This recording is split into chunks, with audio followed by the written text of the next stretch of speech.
আমার বাবার গল্প লেখক কাছে জামশেদ। তারিখ 23/3/2017। আমরা 5 ভাই বোন। ভাই বোনদের মধ্যে আমার অবস্থান দ্বিতীয়।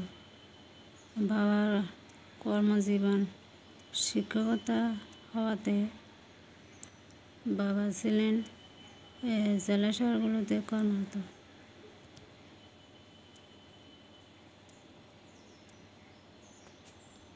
বাবা ছিলেন সুদূরে। তারপরও বাবা ছেলে মেয়েদের অনেক ভালোবাসতেন।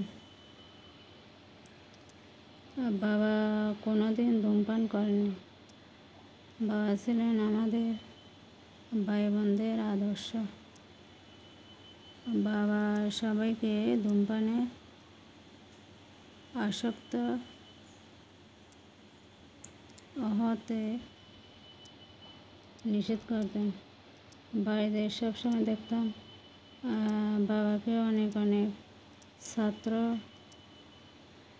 বাবার অনেক ছাত্র সাপ্তাহিক ছুটির দিনগুলোতে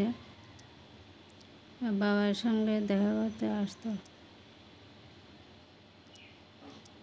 বাবার শিক্ষা সাহচর্য কথাবার্তা শুনে ওনার প্রিয় ছাত্ররা মুগ্ধতায় ভরে যেত। বাবা আমাদের ভাই বোনদের পড়াশোনায় মনোযোগী করার জন্য সদা সর্বদা তটস্থ থাকতেন। বাবা মনে করতেন ছাত্র নয়, অধ্যয়ন দেখো আমরা স্কুলে পড়তে যাচ্ছি কিনা, স্কুলের সময়টুকু ব্যতীত অন্য সময়ে আমরা পড়াশোনা করতেছি কিনা, সকালে রাত্রে প্রতিটি পরীক্ষায় আমরা ভালো ফলাফল করতেছি কিনা, আমাদের প্রত্যেক ভাই বোনদের সুবিধা অসুবিধা বিষয়ে বাবা সদা সর্বদা তটস্থ ছিলেন।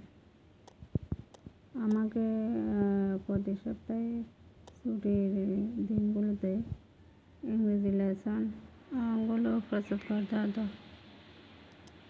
বাবা পড়ার টেবিলে বসিয়ে সমস্ত বইগুলো সংশোধন করে দিবে।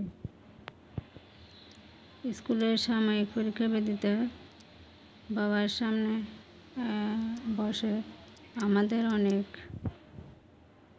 পরীক্ষা দিতে হতো। সত্যি কথা বলতে কি, ছোটোবেলায় বাবাকে আমরা ভয় পেতাম। ছোটোবেলায় বাবা আমাদের অনেক শাসন করতেন।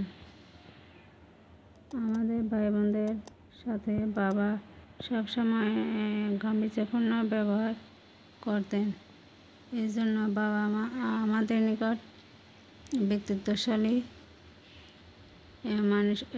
মানুষের চরিত্রে পরিণত হয়েছে। বাবার সবচেয়ে ভয়াবহ রূপ আমরা দেখেছি যখন কেউ পরীক্ষায় ফলাফল খারাপ করবে, বাবার কথা না শুনলে তখন